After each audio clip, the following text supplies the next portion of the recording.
Olá, meu irmão, minha irmã, que a graça e a paz do nosso Senhor e Salvador Jesus Cristo seja sobre a sua vida e sobre a sua casa nessa hora. Nós queremos louvar o nosso Deus e agradecê-lo por mais uma vez estarmos juntos e podemos cantar louvores ao Senhor, podemos orar e principalmente podemos ouvir a mensagem do Senhor. Que esta palavra nesse dia, nessa hora, possa ser um bálsamo para você, para sua casa, possa servir de alento, possa ser de fato uma mensagem dos céus para o seu coração e para a sua família também. Esse é o desejo do nosso coração.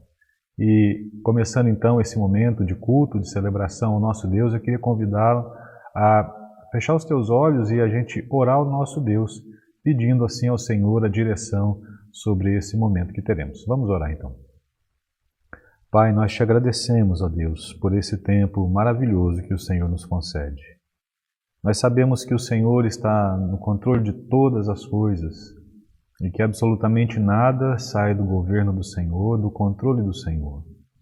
E isso, Deus, deve ser para nós, ó Pai querido, um motivo de alegria, um motivo de esperança, em saber que todas as coisas estão nas Tuas mãos e que o Senhor continua no controle e no governo do mundo.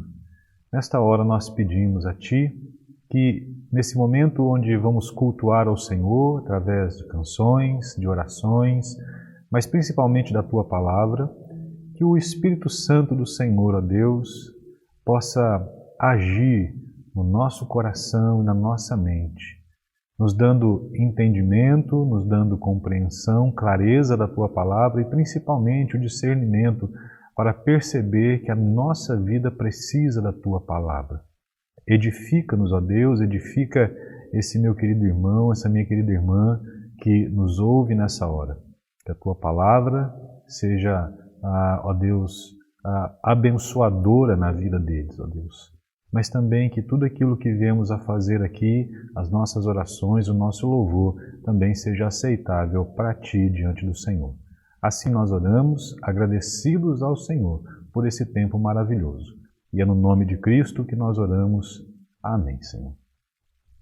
Nós iremos ouvir uma canção agora com o grupo de louvor e você aí na sua casa, você pode também cantar e entoar junto com o grupo de louvor essa canção de louvor e adoração ao nosso Deus. Vamos louvar o Senhor.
Muito bem, meu querido irmão, minha querida irmã, Eu queria convidar você, então, nessa hora, a que possamos ler a palavra do nosso Deus, e o texto da mensagem de hoje se encontra no Evangelho de Marcos, no seu capítulo 4, e nós vamos fazer a leitura do verso 35 até o verso 41.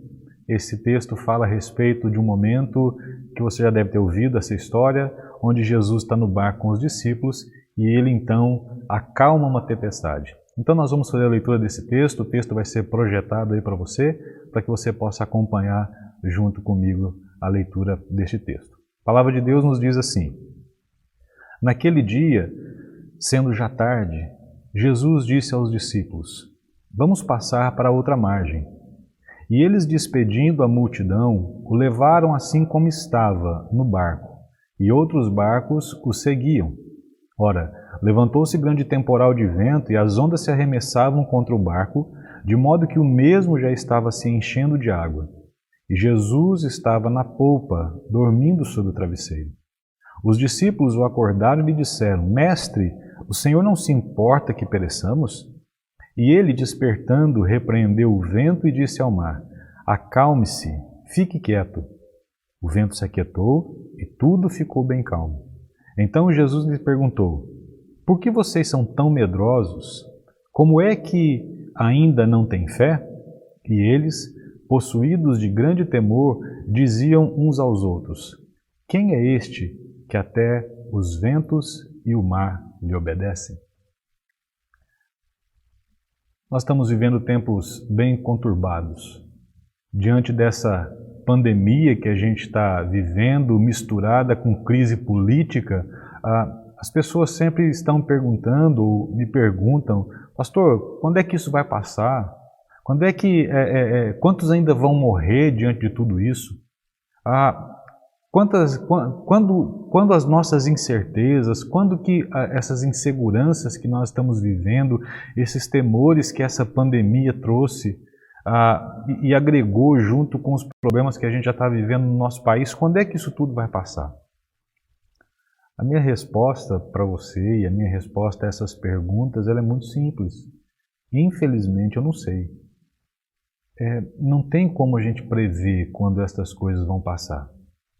Mas, diante de toda essa tempestade, a única coisa que eu realmente sei diante de tudo isso, e eu digo para você agora, olhe para Jesus.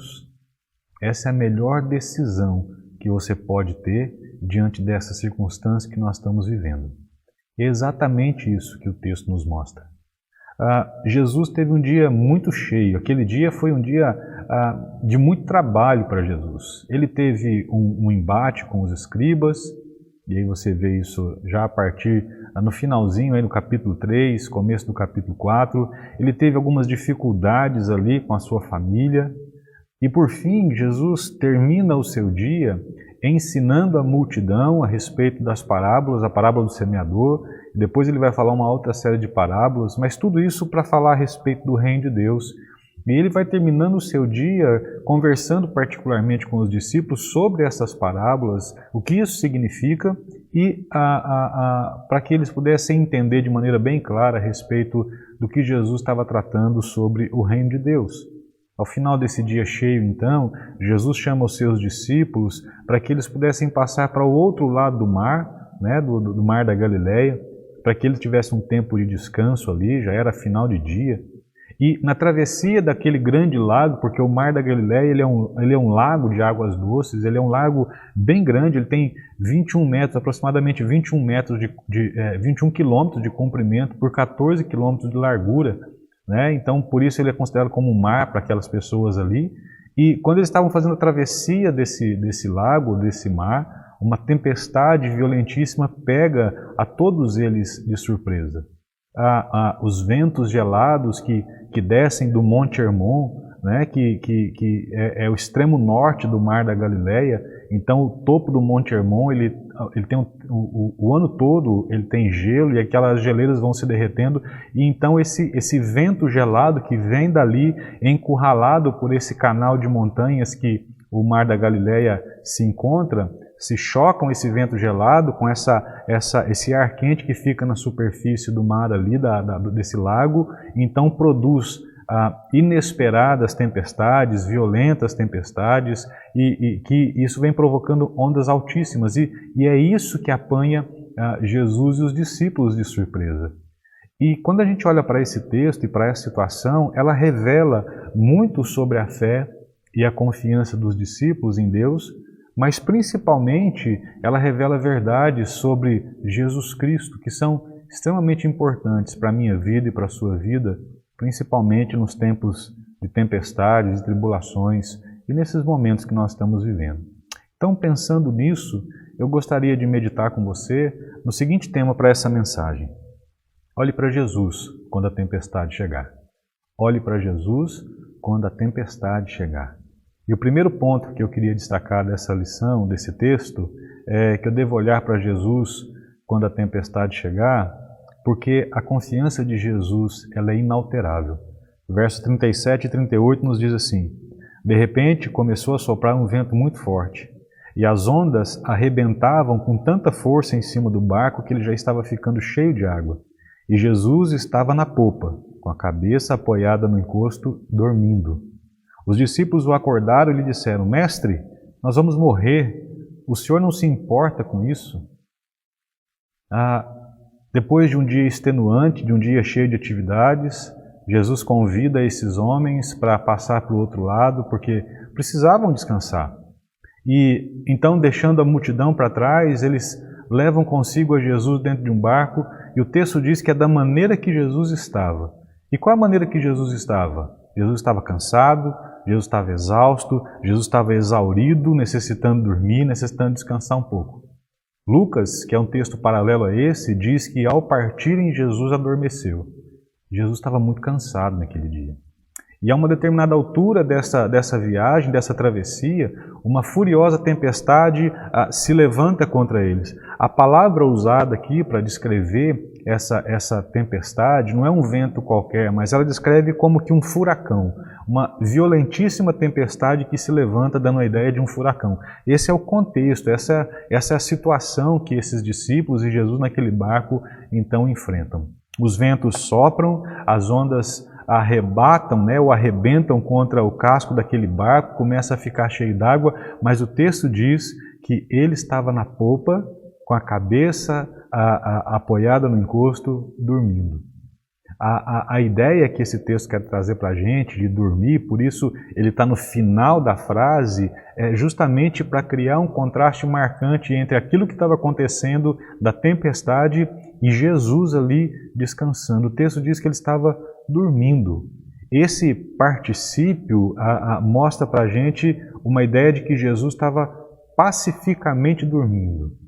O sono de Jesus nessa situação era profundo. Profundo porque havia o cansaço físico, mas também era pacífico. Pacífico porque ele confiava no Pai. Jesus, ele é o Filho de Deus, portanto ele é divino. No entanto, nós não podemos nos esquecer que Jesus também é totalmente humano, por causa da sua concepção no ventre de Maria. E isso se faz necessário para que Jesus se identificasse com a humanidade, ao mesmo tempo servindo de referência para nós, como deve ser a nossa humanidade. E isso faz todo sentido aqui. Jesus está cansado, como eu e você ficamos. Jesus precisava dormir, como eu e você precisamos. Jesus iria passar por uma terrível situação, como às vezes eu e você também passamos, mas ele terá uma atitude que, infelizmente, nós não temos. Quando a gente olha para esse texto, nós vemos que a confiança de Jesus estava no Pai. E essa confiança no Pai era inalterável. Nem o barulho dos ventos, nem das ondas quebrando sobre a embarcação e enchendo o barco d'água foram capazes de acordar Jesus. Mas quando nós olhamos para esse cansaço de Jesus, vemos uma humanidade evidente. E isso é importante. Importante por quê? Porque Jesus ele serve para nós como um referencial. Jesus ele é referencial não apenas no sentido de que não há outro Deus a quem nós devemos buscar, a quem nós devemos honrar e a quem nós devemos cultuar e adorar. Mas Jesus também ele é referencial no sentido de uma humanidade redimida. O que significa isso? Significa que Jesus é aquele que é o modelo de humanidade que eu preciso viver. Para a gente poder entender melhor isso, Paulo nos diz em Romanos capítulo 8, verso 28 e 29 o seguinte: pois sabemos que todas as coisas trabalham juntas para o bem daqueles que amam a Deus, daqueles a quem Ele chamou de acordo com o seu plano. Porque aqueles que já tinham sido escolhidos por Deus, Ele também separou, a fim de, e note isso, a fim de, finalidade, de se tornarem parecidos com o seu Filho. Paulo nos mostra aqui que todas as coisas acontecem, todas as coisas boas e as coisas ruins que acontecem, elas têm um propósito de nos tornar como Jesus. Jesus é o nosso referencial de como temos que ser e como temos que agir em qualquer situação. Jesus é o nosso referencial de humanidade. Se a gente quer saber como nós devemos nos portar como seres humanos, nós precisamos olhar para Jesus. Jesus é o nosso referencial de como devemos ser, como no caso dos homens, como ser esposo, como ser um homem de fato, como ser filhos. As esposas também precisam olhar para Jesus e aprender com Jesus como ser esposa, como ser mãe, como ser profissional, como tratar as pessoas, como lidar com a ética da vida. Jesus sempre é o nosso referencial. Assim, olhando para Jesus nessa situação, eu preciso me perguntar o seguinte: o que faz Jesus estar assim, dormindo naquela situação? Porque, olha, isso indica calmaria, não é? O mar está revolto, a tempestade está soprando, os discípulos estão desesperados, mas Jesus está onde? Dormindo. Aquela tranquilidade de Jesus precisa me ensinar algo, precisa te ensinar algo. É exatamente isso que me chama a atenção nesse texto. Veja, onde Jesus está, tem paz, tem tranquilidade. Mas onde Jesus não está, tem desespero, o pau está torando, o mundo está caindo, os discípulos estão desesperados. Mas onde Jesus está, tem paz. E onde é que Jesus estava? Quando nós olhamos para a palavra de Deus, a palavra de Deus nos ensina onde Jesus estava.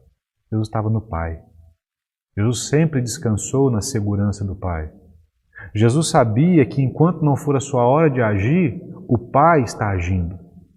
A segurança e a confiança que Jesus tem, que Jesus tinha, acontecia justamente porque Jesus confiava no Pai, esperava no Pai. A confiança de Jesus, ela é inalterável. A confiança de Jesus, ela é inabalável. Quando nós olhamos para o Evangelho, por exemplo, no Evangelho de João, no capítulo 14, Jesus diz ali para os seus discípulos, ele estava no cenáculo com os discípulos, e ele então diz para os discípulos que o desejo dele é que os seus discípulos estivessem aonde ele estava. E onde é que Jesus estava? O texto diz, ele estava no Pai. Ali no mesmo texto de João 14, verso 8 e 9, quando Jesus fala para os seus discípulos que era chegada a sua hora, Filipe faz um pedido a Jesus. Ele diz assim: mostra-nos o Pai, e isso nos basta. A resposta de Jesus para Filipe foi assim: Filipe, há tanto tempo eu estou com vocês e vocês não me têm conhecido.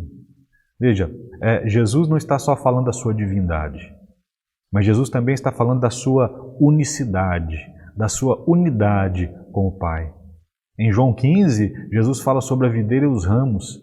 E ali nesse texto, Jesus vai mostrar exatamente essa ligação orgânica, essa ligação vital entre Ele, nós e o Pai. Mas uma coisa que deve nos chamar a atenção é que a vida de oração que Jesus tinha, ela também nos serve de parâmetro sobre o nível de confiança e o nível de segurança que Jesus tinha no Pai. Veja, Jesus tinha o hábito de orar e de buscar a Deus. Ele orava quando foi batizado. Lucas 3, 21. Lucas 6 mostra Jesus orando a noite inteira antes de escolher os seus 12 apóstolos. Lucas 9 mostra que antes da transfiguração no monte, ele estava orando com alguns dos seus apóstolos que foram junto com ele até ali. Mateus capítulo 6 mostra que quando um dos discípulos pediu para ele: Senhor, ensina-nos a orar, a oração que Jesus ensina é a oração do Pai Nosso. Lá em Marcos, capítulo 1, ali mostra Jesus orando sozinho e demoradamente de manhã cedo. Marcos 6, Jesus orava à noitinha, no monte, depois de despedir os seus discípulos. João 17, Jesus ora junto com os seus discípulos e a favor dos seus discípulos. João 11, Jesus orava antes de fazer um milagre, como no caso no caso de Lázaro. Quando Jesus teve os seus momentos de maior agonia, de maior aflição no Getsêmani e na cruz, a quem Jesus se reporta? É ao Pai. Veja, a oração tinha um papel importante na vida de Jesus, é fato, mas principalmente evidenciava a sua dependência e a sua confiança no Pai. E eu quero perguntar uma coisa para você diante disso. Quem é Deus para você? Qual é o nível de relacionamento que você tem procurado desenvolver com Deus? Veja, no início do ministério de Jesus, lá em Mateus capítulo 6, Jesus ele ensina o povo a orar. E qual é a oração que Jesus ensina? Do Pai Nosso. Quando Jesus vai falar para a gente não viver em ansiedade, não viver preocupado, sabe o que Jesus diz ali? Mateus capítulo 6, versos 31 e 32, ele diz que o nosso Pai sabe de tudo que nós necessitamos. Ou seja, Jesus sabia quem era o seu Pai. E essa relação lhe permitia sim dormir, porque o Pai estava no comando. Até que chegue a hora dele, de Jesus ter que agir. E esse é o ponto aqui que eu quero chamar a sua atenção. Jesus não estava assustado. Jesus continuava confiando em Deus. Como era diferente a confiança de Jesus e dos apóstolos. A confiança de Jesus, ela era imperturbável. A confiança dos apóstolos era inconstante. A confiança de Jesus era incorruptível, a confiança dos apóstolos era circunstancial. A confiança de Jesus é inquebrável, mas a confiança dos apóstolos é débil, é fraca. E eu e você precisamos aprender com Jesus a confiar no Pai a despeito de todas essas situações ou qualquer outra adversidade que a gente venha passar.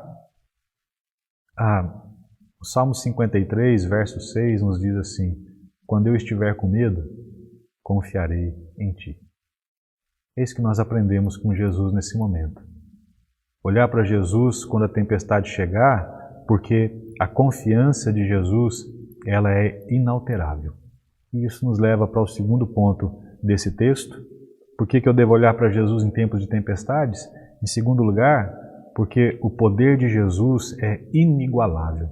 Verso 38 e 39 diz assim: os discípulos o acordaram e lhe disseram: Mestre, nós vamos morrer. O Senhor não se importa com isso? E ele, despertando, repreendeu o vento e disse ao mar: acalma-te, emudece. O vento se aquietou e fez-se grande bonança. É inegável que nós vemos aqui uma cena de temor e de medo. Temor porque isso faz os discípulos irem até Jesus como único recurso naquele momento. Mas medo também presente porque os leva a fazer uma crítica a Jesus. Senhor, não te importa que nós vamos morrer? E um milagre impressionante se segue a partir disso. Jesus se levanta, Jesus repreende os ventos e ordena: silêncio, fiquem quietos. O fato realmente importante comunicado aqui é que Jesus demonstrou a sua autoridade sobre os elementos da natureza. Jesus mostrou de tal maneira que houve uma profunda calmaria em tudo aquilo que estava acontecendo. E há uma sincronia aqui entre o vento e o mar como um solene silêncio. Aquele mar crespo, né, como dizem aqui no litoral, aquele mar crespo, agitado, ele fica liso. E aquele vento, ele se silencia. O que Marcos está nos mostrando com isso? É muito claro isso para nós. Marcos quer nos dizer a respeito de Cristo como o Senhor Todo-Poderoso.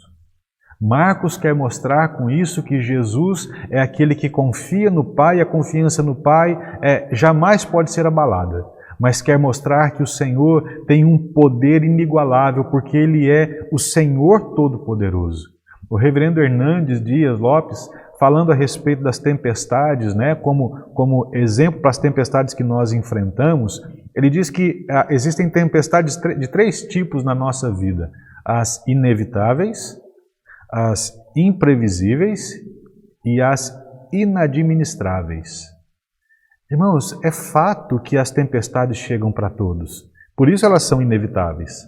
Grandes, pequenos, novos, velhos, gente culta, gente com pouca cultura, para crente, para descrente. As tempestades, elas chegam de surpresa para todos nós, por isso elas são imprevisíveis. É uma doença súbita, é um acidente trágico, é um divórcio traumático, é um luto doloroso. A vida, ela não é um parque de diversões, a vida cristã, ela não é um cruzeiro num confortável navio, pelo contrário, ela é uma travessia no mar revolto, é viagem turbulenta, é cheio de aventuras, onde o que não falta são sempre ventos contrários, são sempre ondas revoltas. E isso é a vida da gente, é a vida do cristão e do não cristão. Muitas vezes nós temos a sensação de que os problemas que nos afligem são como essa tempestade que o texto nos mostra. A situação se agrava, a gente perde o controle, parece que o barco da nossa vida fica à deriva. Mas o que não podemos perder de vista jamais é que mesmo quando a tempestade foge do nosso controle, ela está sob o controle de Jesus. E aquele que está conosco tem autoridade sobre os ventos e sobre o mar. O vento pode ser forte, o vento pode ser violento, mas o nosso bote precisa estar sempre ancorado em Jesus Cristo. A minha vida e a sua vida precisam estar ancoradas no Senhor Jesus. Cristo é o Senhor Todo-Poderoso. Davi, no Salmo 29, ele usa a figura de trovões numa tempestade para descrever o poder de Deus sobre o mundo, sobre as nações e inclusive as divindades pagãs da sua época. E Davi diz ali que a voz de Deus, e a voz de Deus nesse texto é o trovão. E Davi descreve assim que a voz de Deus, a voz do Senhor, ela é poderosa. A voz do Senhor é cheia de majestade. A voz do Senhor, ela quebra e despedaça. A voz do Senhor traz fogo. A voz do Senhor faz tremer. A voz do Senhor cria e destrói. A voz do Senhor evoca glória. E tudo isso Davi está usando a linguagem do trovão, como a voz de Deus fosse o trovão, para mostrar o poder da voz de Deus, para mostrar o poder de Deus através disso. Gênesis, lá em Gênesis capítulo 1, o escritor sacro mostra o poder criador de Deus, que quando fala, tudo passa a existir. Que quando fala, o caos dá lugar à ordem. E isso me faz lembrar o Salmo 46, porque o Salmo 46 fala algo fantástico para nós nesse momento. Ele diz assim: Deus é o nosso refúgio e fortaleza, o socorro bem presente nas tribulações. Portanto, não temeremos, ainda que a terra se transtorne e os montes se abalem nos seios dos mares, ainda que as águas tumultuem e espumejem e na sua fúria os montes estremeçam. Bramam nações, reinos se abalam. Deus faz ouvir a sua voz e a terra se dissolve. Ele faz cessar a guerra até os confins do mundo, quebra o arco e despedaça a lança, queima os carros no fogo. Agora, olha o que ele diz: aquietem-se e saibam que eu sou Deus. Sou exaltado entre as nações, sou exaltado na terra. O Senhor dos exércitos está conosco, o Deus de Jacó é o nosso refúgio. Olha o que o salmista está dizendo: aquietem-se, porque eu sou Deus. A voz do Senhor faz tudo se calar. A voz do Senhor, todas as coisas emudecem, porque Deus é o Senhor soberano. Deus é o Todo-Poderoso. Nós não precisamos temer ainda que a natureza se transtorne, ou que guerras se levantem, ou que epidemias venham sobre nós, quando Ele diz: calem-se, chega. Tudo então se submete à sua voz. Tudo então tem um fim. Quando Jesus fala e a tempestade e o mar se aquietam, Jesus então está afirmando que Ele e o Pai são um. Que Ele e o Pai têm o mesmo poder e a mesma autoridade. Ao voltarmos os nossos olhos então para o texto de Marcos, Jesus está mostrando para os discípulos e para nós que Ele é o Senhor Todo-Poderoso. Que Ele é Senhor sobre tudo e sobre todos, que Ele é Senhor sobre as tragédias humanas, que Ele é Senhor sobre as crises humanas, que Ele é Senhor sobre aquilo que nos traz desespero. É isso que Marcos está nos mostrando. E com esse evento Marcos, então, dá início a uma série de grandes milagres estruturados para mostrar ao leitor que Jesus realmente tem poder. Ele mostra, nesse texto, capítulo 4, verso 35 ao 41, Jesus acalmando a tempestade, Jesus revelando o seu poder, o seu controle sobre a natureza. Capítulo 5, do 1 ao 14, Jesus agora chega em Gadara e ele liberta um homem possuído de demônios, uma legião. Isso revela a autoridade, o poder de Jesus sobre o reino espiritual. Capítulo 5, verso 25, mostra Jesus curando uma mulher doente, hemorrágica, revelando o seu poder sobre as enfermidades e sobre todos os poderes que mantêm as pessoas prisioneiras. Dando um salto um pouco para frente, no capítulo 6, verso 30 ao 44, Jesus faz a multiplicação dos pães, revelando ali também o seu poder sobre a matéria e para fazer milagres. Mas voltando um pouquinho então, capítulo 5, verso 35 ao 43, é como se fosse um grande final dessa lição, sobre na ressurreição da filha de Jairo, revelando o poder de Jesus sobre a morte, que é a nossa maior inimiga. Nós precisamos, queridos, aprender a olhar para Jesus Cristo, porque Ele é Senhor de tudo e Senhor de todos. Tormentas de toda ordem podem nos acontecer. Tormentas psicológicas, nos relacionamentos, financeira, familiar, etc. A gente poderia enumerar série de tormentas que poderíamos passar. Mas nós podemos estar certos que, assim como os discípulos, sabemos que é possível contar com Jesus nas mais diferentes dificuldades. O poder de Jesus Cristo é incontestável, o poder de Jesus Cristo é inigualável. Para Jesus não existem impossíveis, nós podemos crer e confiar nele. Nessa vida de tempestades e dificuldades que a gente vem a viver, nós precisamos ter fé e não medo, porque nós precisamos crer e saber que Jesus é fiel para cumprir cada uma das suas promessas que Ele fez. Confiar que Ele está conosco e que nós podemos desfrutar da sua paz, mesmo quando as ondas gigantes e os ventos berram aos nossos ouvidos. Cristo é o Todo-Poderoso e aquilo que nos amedronta está literalmente debaixo dos seus pés. Que você creia nisso em nome de Jesus. Que isso ocupe o seu coração e a sua mente para te trazer paz e tranquilidade. E isso então nos leva ao último ponto dessa nossa mensagem. Nós devemos olhar para Jesus em tempos de tempestades, porque o amor de Jesus ele é incondicional. Verso de número 40 e 41. Então Jesus lhes perguntou: por que vocês são tão medrosos? Como é que ainda não têm fé? E eles, possuídos de grande temor, diziam uns aos outros: quem é este que até o vento e o mar lhe obedecem? Amados, Jesus repreendeu o vento e o vento se aquietou e o mar se fez em bonança. Mas Jesus repreende os seus discípulos. Por que é que vocês são assim tão medrosos? Como é que ainda vocês não têm fé? Os discípulos, de certa forma, tinham acusado Jesus de uma certa indiferença, de uma certa dureza de coração. Parece que não se importavam com eles, ali no verso 38, né? Quando eles falam: será que não se importa que morramos? Mas Jesus não repreendeu eles por causa dessa acusação infundada.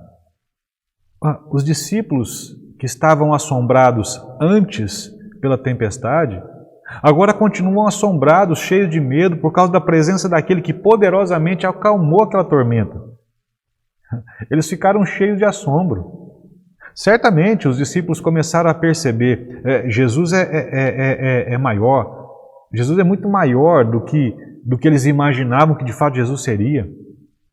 Eles têm controle não somente sobre as pessoas, Ele tem controle sobre doenças, Ele tem controle sobre demônios, mas Ele também tem controle sobre a natureza. Jesus faz tudo isso para mostrar a sua confiança no Pai, o seu poder sobrenatural, mas também Ele faz isso para mostrar o seu amor cuidadoso por seus filhos. Por isso Jesus lhe pergunta: por que vocês são tão medrosos? E essa pergunta deve ecoar na nossa cabeça hoje, no nosso coração. Por que nós somos tão medrosos? Por que não tendes fé? Por que ainda não tendes fé? É como se Jesus estivesse dizendo para eles assim: olha só, acalmar a tempestade, amansar as ondas, em resposta ao piti que vocês deram, porque aquilo foi um piti deles, não ensinou nada a vocês que eu não sou apenas poderoso, mas também amoroso? Eu não fiz isso só para mostrar o meu poder, eu fiz isso para cuidar de vocês. Então a reação de vocês não deveria ser de completa confiança e não de medo? Por isso Jesus pergunta, como é que ainda vocês não têm fé? Jesus está dizendo assim, como é que vocês ainda não confiam no meu amor por vocês? Você confia no amor de Deus pela sua vida? Você confia no poder de Jesus? Você confia que no Pai a tal ponto de você poder dormir tranquilo, como Jesus mostrou para a gente? Assim como eles, como os discípulos, nós também precisamos aprender a confiar no amor que Jesus tem por nós. O amor de Jesus por nós leva a crer que todas as coisas estão sob o seu controle, nada escapa ao seu controle e que as nossas vidas estão sob o seu amoroso cuidado. Entenda uma coisa, não viver assim realmente é ter uma fé tímida e frágil. Eles eram homens de pequena fé para poderem realmente descansar no conforto e na confiança que deveriam ter extraído da presença de Jesus, das promessas de Jesus e do poder do seu Mestre. Veja bem isso, eles eram homens de pequena fé para poderem realmente descansar. Quando a gente não descansa na presença do Senhor, no poder do Senhor, nas promessas do Senhor, nós também estamos evidenciando que somos homens de pequena fé, mulheres de pequena fé. Mas eles são homens de pequena fé porque hesitaram demais em perceber que o cuidado amoroso do Pai estava sendo concedido a eles pelo Filho. Como é que ainda não tem fé? Que pergunta! Apesar de tudo que viram, ouviram e experimentaram, ainda lhes resta dúvida ao coração? Quando Jesus usa a palavra ainda, ele está ensinando que as experiências da vida acontecem com um propósito: aumentar a nossa fé, aprofundar o nosso relacionamento com o Senhor e descansar nele. Embora o mundo de hoje seja cético e não creia no sobrenatural, nós que cremos podemos crer também que milagres acontecem. O que fazemos quando nos deparamos com as tribulações diz muito a respeito da fé que nós temos no Senhor. Você precisa olhar para Jesus e aprender com Jesus, aprender dele e aprender sobre ele. Eu preciso olhar para Jesus, aprender com Jesus, aprender de Jesus e aprender sobre Jesus. Aprender que o amor de Cristo por mim e por você nos garante paz, segurança, cuidados, inclusive diante das tempestades. Aprender que o amor de Cristo por você e por mim vai até as últimas consequências, até a cruz. Ele é o Filho de Deus. Jesus é o Filho de Deus e por isso descansa no Pai. Ele é o Senhor Todo-Poderoso, por isso nós descansamos nele. Mas Ele também é o Salvador e por isso Ele ama a mim e ama a você. Por isso, crer e confiar no amor incondicional de Jesus retira de nós o medo e nos traz paz. Caminhando para o final, o texto termina com uma pergunta. Quem é esse que até os ventos e o mar lhe obedecem? Perceba que não há resposta para essa pergunta nesse momento. Certamente porque a sequência de Marcos vai mostrar o poder de Jesus, como eu já citei anteriormente ali, sobre o mundo espiritual, sobre as enfermidades e até sobre a morte.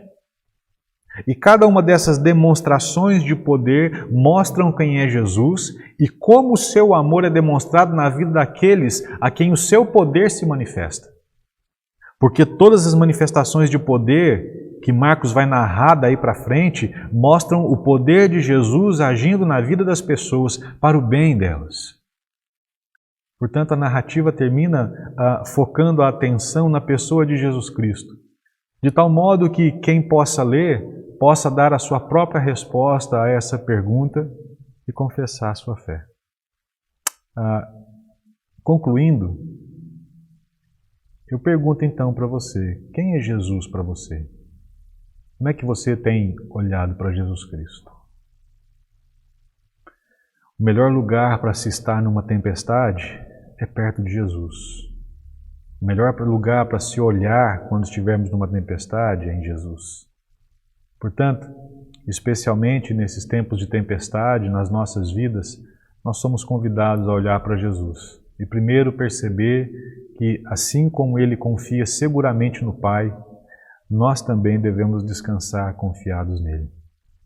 Entender que Jesus é o Todo-Poderoso Deus e que não há nada impossível que Cristo não possa fazer. E por fim, reconhecer que Cristo nos ama incondicionalmente e, crendo assim, aprofundar o nosso relacionamento com Ele e descansar toda a nossa vida nele e em Suas promessas. Diante do medo, meu irmão, minha irmã, refugie-se em Cristo, busque a Sua doce presença e confie que esse temporal vai passar. Que Deus abençoe a sua vida, em nome de Jesus. Vamos ouvir mais uma canção e logo após nós estaremos fazendo a oração final.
Senhor nosso Deus, obrigado por esse tempo juntos, por esse tempo diante da Tua Palavra, por esse tempo onde a Tua Palavra nos leva para a Tua presença e nos ensina a Teu respeito. Nós sabemos que a nossa vida, que a vida cristã, ela é difícil, ela caminha, ó Deus, por um terreno pedregoso. Nós sabemos que o mundo está quebrado pelo pecado, nós sabemos que existem maldades, violências, a tribulações, conturbações, tempestades constantes. E todos nós, independente de status, independente de religião, todos nós enfrentaremos as tormentas da vida. Mas faz toda a diferença como nós encaramos cada uma delas ou com quem nós passamos cada uma delas. Nós precisamos nos refugiar em Ti, ó Deus. Que o Senhor nos ajude em nome de Jesus a olhar para esta mensagem, para esta palavra e aprender que em tempos assim, principalmente em tempos assim, nós precisamos nos refugiar em Cristo, precisamos olhar para Cristo e aprender com Cristo, aprender a confiar em Ti, ó Pai, como Cristo confiava a ponto de dormir tranquilamente em meio àquela tempestade. Aprender a olhar para Jesus e crer que Ele é Senhor Todo-Poderoso e que, portanto, Ele tem o domínio e o controle de todas as coisas em Suas mãos. E com apenas uma palavra Ele é capaz de acalmar, de silenciar todo o barulho e tempestade ao redor de nós. E a entender que mesmo que Ele não queira fazer isso não significa que Ele deixou de nos amar. Muito pelo contrário, em todo o tempo, Jesus nos ama e nós precisamos olhar para este amor de Cristo por nós, que o levou para a cruz, para morrer em nosso lugar, principalmente para nos garantir salvação e vida eterna. Porque fora de Cristo não há salvação, porque fora de Cristo não há vida, vida abundante, não há paz, não há satisfação, não há contentamento, mas principalmente não há eternidade contigo, ó Deus. Que o Senhor, em nome de Jesus, possa levar o coração e a mente deste que está nos ouvindo nesta hora à Tua presença e que ele possa, pelo Teu Espírito Santo, entregar a sua vida aos Teus pés e aprender a confiar no Pai, a confiar no Filho, que é o Deus Todo-Poderoso, e a confiar que o amor do Senhor por nós, demonstrado em Cristo Jesus, nos acompanhará até o final dos tempos. Muito obrigado por esta palavra, Senhor.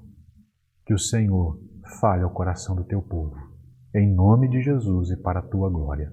Amém, Senhor. Que Deus te abençoe e te dê uma boa semana em nome de Jesus.